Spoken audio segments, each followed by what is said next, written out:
Dear students, I am A. Murugarathinam, lecturer in commerce, DDE, Annamalai University.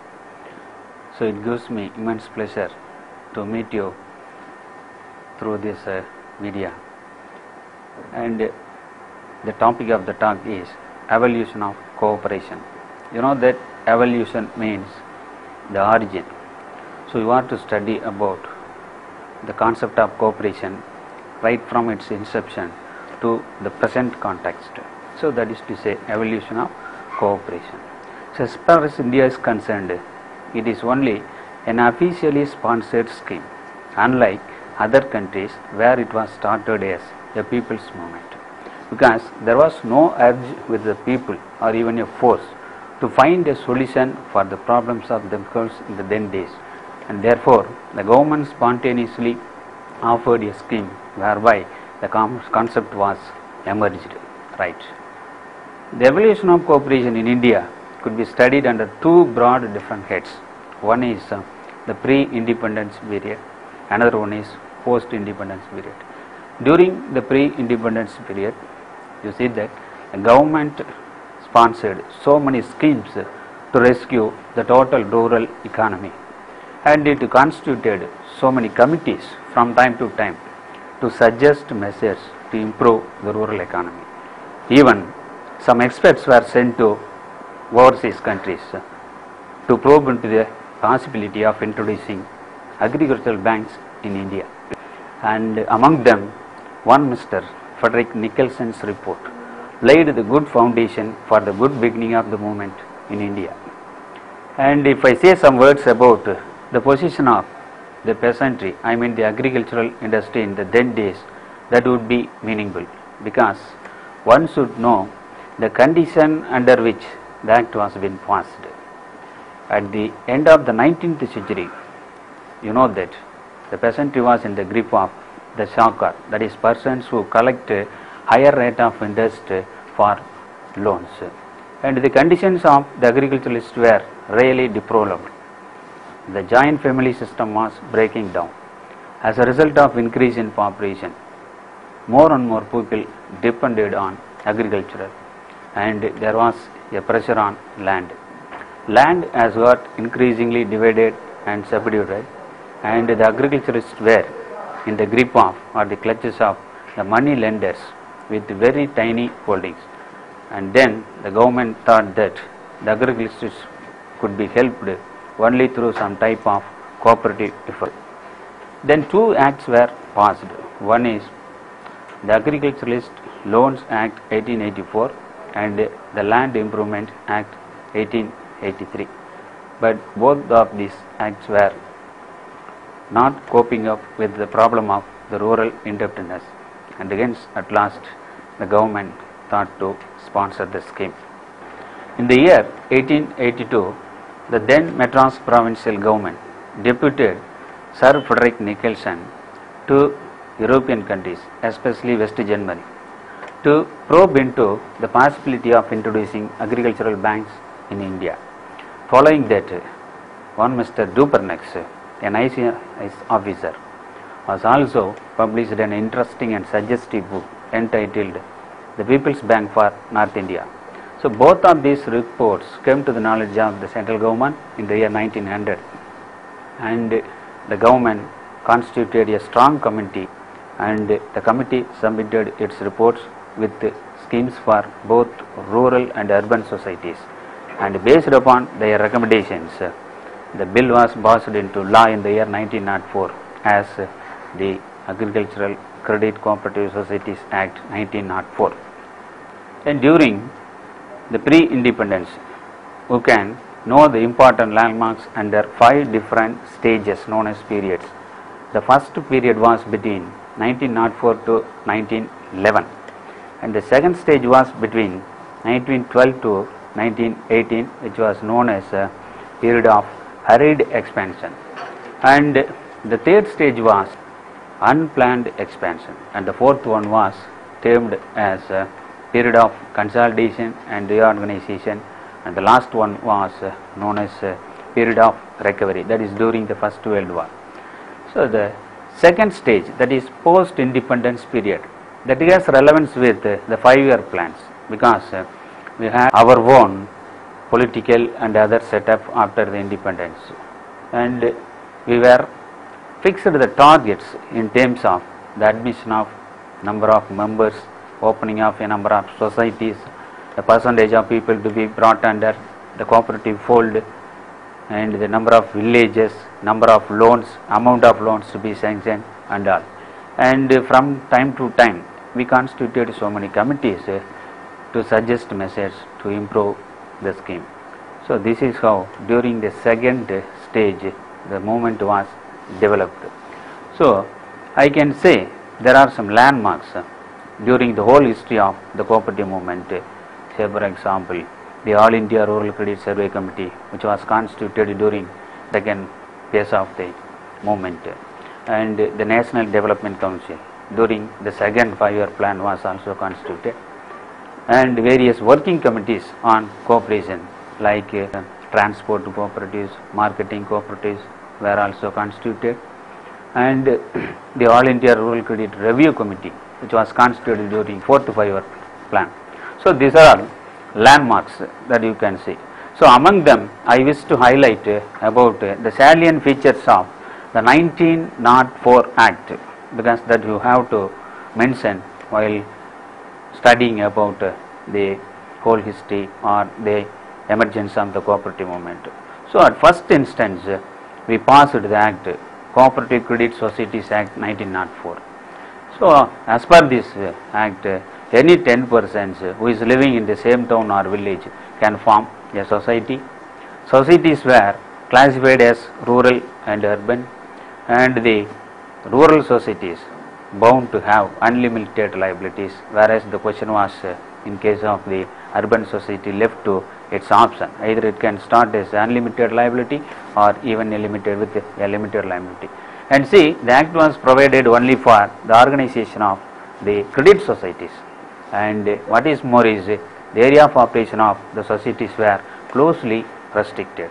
And see, the societies could advance loans only to its members on its personal or real security, and the interest of the persons with reference to the share capital of the society also closely restricted. That is, no member can hold share capital more than ₹1,000, and the accounts of every society were to be audited by the registrar of cooperative societies or member of his own staff at free of charge.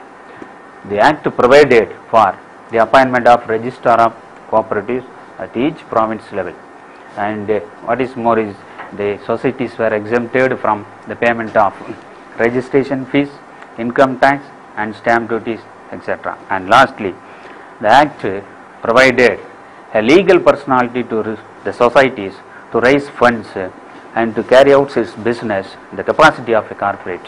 So with the introduction of this 1904 Act, India has made a remark in the field of cooperation.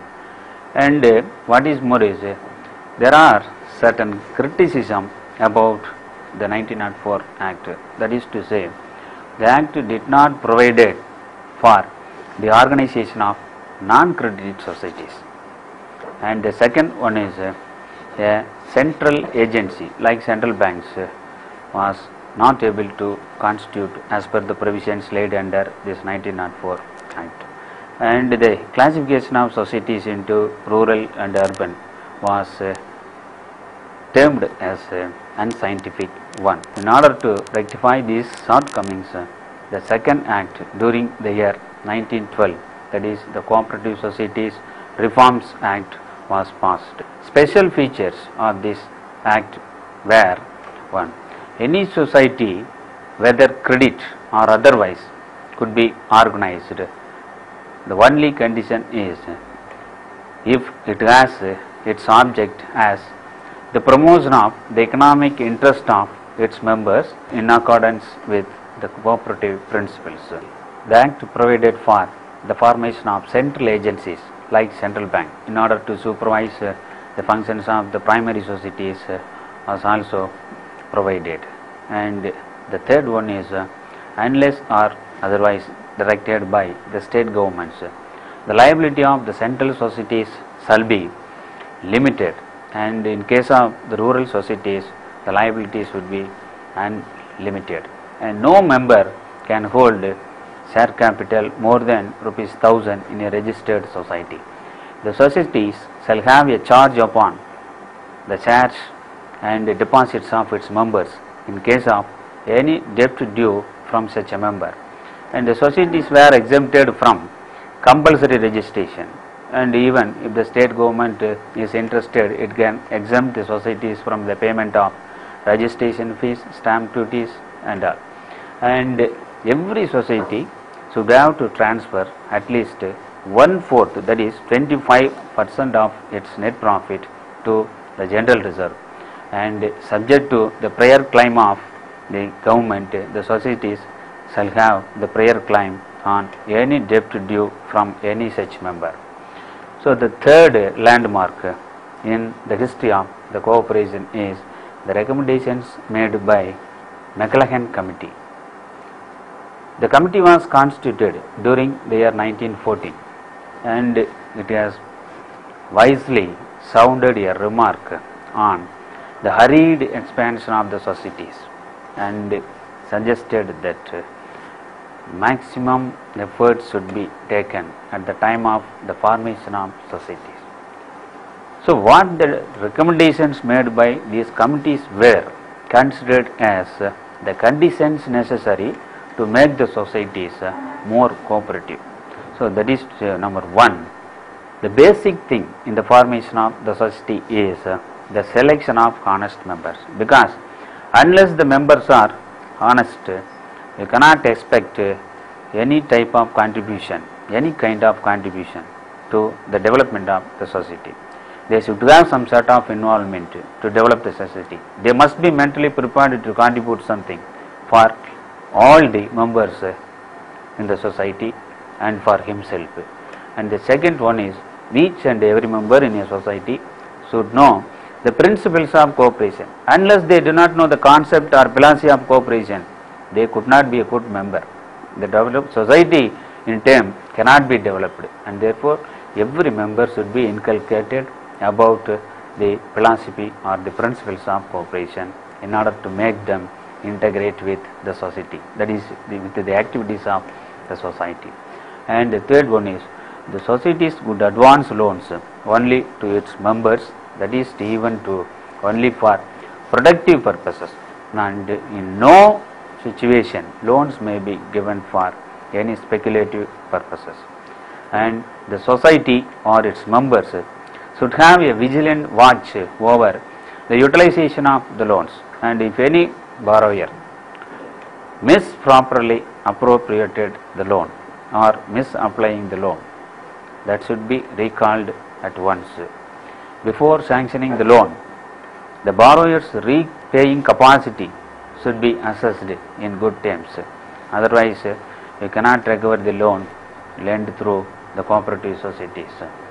And the main object of the society should be the promotion of thrift, cooperation among its members, agriculturists, artisans and peoples with limited means. So far I just told you something about important landmarks during the pre-independence period, and with reference to the second stage, that is post-independence period, there are some important incidents, to say landmark, of which the recommendations made by the All India Rural Credit Survey Committee is an important thing. I should say some words about the committee and its recommendations.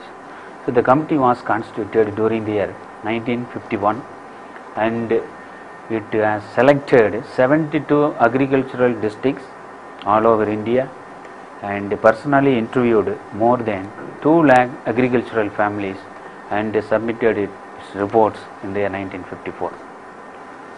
So the chairman of the committee was A.T. Gorwala, and his finding was cooperation in India has failed, but it must be succeeded. So you look at the term, cooperation in India has failed. So even after the independence, in spite of the existence of the movement over a period of 50 years, we were unable to satisfy the needs of the agricultural families. That is the meaning behind his comment about the report. And to say, the cooperatives were able to meet out only less than 3% of the total credit requirements of the agricultural industry. The commercial banks have contributed around 3%, and the major share, around 90% of the credit requirements was met out by the money lenders and indigenous bankers. And what is more is, even that 3% provided by the cooperatives, the large part of the agricultural credit went to the big agriculturalists and not for small agriculturalists or agricultural laborers. And the central bank was in very weak position, found unorganized. So these were the findings of the committee, and the committee suggested the following points for the healthy trend of the cooperative movement as a whole. Number 1, state partnership. What is state partnership? So apart from merely extending some sort of concessions or facilities to cooperatives, say for example, exemption from the registration fee, exemption from the income tax, exemption from stamp duties and all, the state should come forward to help the cooperatives to withstand in opposition to the money lenders and indigenous bankers. For that, the government should contribute its fund to the apex level societies straight away, and its contribution should be at different forms at different levels. Say for example, for central societies like central bank, and at lower levels, primary agricultural societies, marketing societies, for these kind of societies, it should be through the apex level societies and through the central bank. And for marketing and other societies, processing cooperatives, the contribution, that is the partnership, subscribing into the share capital of the society, should be through a direct channel, just like the apex societies. This is to say state partnership, that is the state must be mentally prepared to contribute to the share capital of the societies in order to strengthen its financial condition and to increase the viability of the business. Right. Number 2, organization of long-term funds. The state government should help the societies to contribute more loans to the agriculturalists, and therefore a long-term fund should be organized by the Reserve Bank of India as the National Agricultural Credit Long-Term Fund, through which funds should be diverted to the grassroots level societies. The channel should be the state apex cooperative bank or the central cooperative bank. Right.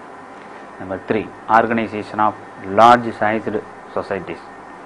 At the time of independence, most of the societies were found financially weak, and they did not had enough volume of business transactions, and therefore the committee suggested that the societies should have a compact of villages in order to have more number of membership and in terms of business too, and therefore organization of large sized societies by amalgamation also suggested by the committee.